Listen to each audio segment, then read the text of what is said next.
Revival क्या है, ये बेदारी क्या है। बेदारी सिर्फ शरीर से जोर लगाना नहीं, ये रिवाइवल, ये जागृति, ये बेदारी सिर्फ जोर जोर से तालियां बजाना, ये इंस्ट्रूमेंट बजाना नहीं है, शोर मचाना नहीं है। रिवाइवल का मतलब है आपका इनर मैन कूदे, आपके अंदर का मनुष्य जागे, आपको प्रभु के भवन के लिए, आपको प्रार्थना के लिए, आपको वचन के लिए, आपको आराधना के लिए, आपको संगति के लिए, उपवास के लिए अपने आप मन करने लगे। हालेलुया। शरीर उपवास करेंगे, प्रार्थना करेंगे, आराधना करेंगे तो कौन बलवान होगा? हालेलुया। आत्मा हमारे अंदर बलवान हो जाएगा और शरीर कमजोर हो जाएगा। परमेश्वर के कलाम में गलातियों की पत्री में लिखा है, आत्मा में और शरीर में एक लड़ाई लगी रहती है। क्या लगी रहती है? सारे बोलिए, लड़ाई लगी रहती है। क्या लगी रहती है? लड़ाई लगी रहती है। तो ये आत्मा अगर कमजोर होगा और शरीर तगड़ा होगा, या फिर आत्मा तगड़ा होगा और शरीर कमजोर होगा, तो कौन जीतेगा? ओके, पहले अगर शरीर तगड़ा हुआ, आत्मा कमजोर हुआ तो कौन जीतेगा? शरीर। अगर आत्मा तगड़ा हुआ, मजबूत हुआ, बलवान हुआ और शरीर कमजोर हुआ तो कौन जीतेगा? आत्मा जीतेगा। तो इन दोनों की लड़ाई लगी रहती है। अब ये मुझे और आपको देखना है कि किसको जिताना है। किसको जिताना है? जोर से बोलिए, थोड़ा और जोर लगा के। हालेलुया। आत्मा जीत गया तो शरीर में जो कुछ भी कष्ट, क्लेश, रोग, बीमारियां, दुख, ये सब अपने आप आपको छोड़कर जाएंगे। ये सब अपने आप निकल जाएंगे। इनकी हिम्मत नहीं कि ये आपके शरीरों में रह जाएं, क्योंकि आपका आत्मा क्या करेगा? जोर मारेगा। Hallelujah, hallelujah. ओके, ये शरीर का काम पता क्या है? ये शरीर का काम है आपके आत्मा को परमेश्वर के आत्मा से मिलने से रोकना। शरीर का काम क्या है? आपके आत्मा को, आपके इनर मैन को, अंदरूनी मनुष्य को परमेश्वर पिता के साथ या परम आत्मा के साथ, पवित्र आत्मा के साथ मिलने से रोकना। अब आप क्या चाहते हैं? शरीर की मानेंगे या आत्मा की? शरीर की मानेंगे या आत्मा की? हालेलुया। आत्मा की मानेंगे तो रोमियो की पत्री में लिखा है, जितने आत्मा की अगुवाई में चलते हैं वे सब परमेश्वर की संतान कहलाते हैं। Hallelujah, hallelujah. आप सब परमेश्वर की संतान कहलाएंगे यदि आत्मा के अनुसार चलेंगे। आत्मा के अनुसार चलना मतलब, आत्मा के अनुसार चलना मतलब शरीर की कामनाओं को, शरीर की अभिलाषाओं को, शरीर की ख्वाहिशों को मार देना। हालेलुया। शरीर की ख्वाहिशों को मार देना। आज हमारे बीच में अजय नहीं आया, रोज रात को आता है।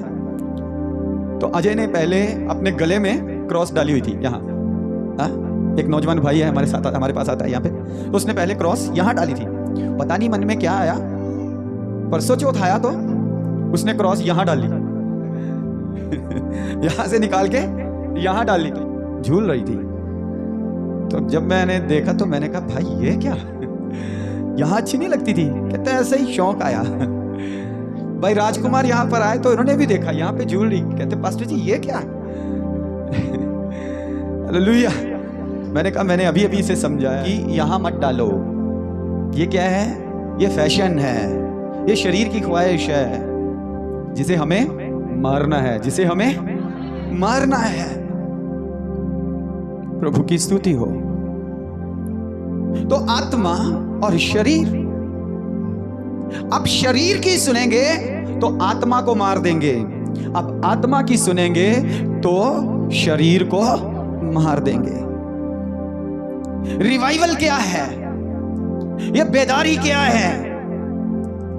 बेदारी सिर्फ शरीर से जोर लगाना नहीं, ये रिवाइवल, ये जागृति, ये बेदारी सिर्फ जोर जोर से तालियां बजाना नहीं है, ये इंस्ट्रूमेंट बजाना नहीं है, ये शोर मचाना नहीं है। रिवाइवल का मतलब है आपका इनर मैन कूदे, आपके अंदर का मनुष्य जागे, आपको प्रभु के भवन के लिए, आपको प्रार्थना के लिए, आपको वचन के लिए, आपको आराधना के लिए, आपको संगति के लिए, आपको उपवास के लिए अपने आप मन करने लगे।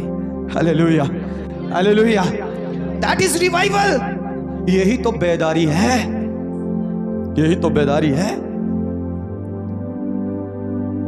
प्रभु का धन्यवाद हो। आज 11 बजे यहाँ पर सभा थी। आप में से बहुत सारे भाई बहन यहाँ पर 12 बजे तक आ गए। प्रभु आपको आशीष दे। कुछ लोग 11 बजे भी आ गए, धन्यवाद। कुछ 11 बजे से पहले भी आ गए, धन्यवाद। प्रभु आपको आशीष दे। लेकिन आपको पता है, बाइबल में लिखा है कि हमारा एक मल्ल युद्ध है। क्या है हमारा? जो कि लहू और मांस से नहीं है। किससे है फिर? वो युद्ध दुष्ट आत्माओं से, शैतान से, उसकी सेनाओं से, प्रधानताओं से। ये युद्ध हवाई शक्तियों से, अदृश्य ताकतों से, अदृश्य संसार में है। इसको जीतना है, इसको लड़ना है, तो मुझे और आपको लगातार अपने आत्मा को मजबूत करते जाना है, बलवंत बनाते जाना है। मुझे और आपको लगातार अपने आत्मा को तगड़े बनाना है, फिर हम ये लड़ाई जीत पाएंगे। तो प्रभु करे कि आने वाले दिनों में आप सब जागृत हो जाएं। क्या हो जाएं? जोर से बोलिए, क्या हो जाएं? जागृत हो जाएं। आप सब बेदार हो जाएं। क्या हो जाएं? अपने पड़ोसी की ओर देखिए और कहिए, जागृत हो जा। जोर से बोलिए, जागृत हो जा। और जोर से बोलो, जाग उठ, बेदार हो जा। ये समय बहुत बुरा है। आपको अपने आत्मा को जगाना है, इसको कमजोर नहीं पड़े रहने देना। तो खुदाबंद करे कि आने वाले दिनों में ये जागृति सभाएं यहाँ पर चर्च में लगातार चलती रहें। आप सब अपने समय में से समय निकाल कर यहाँ आते रहें।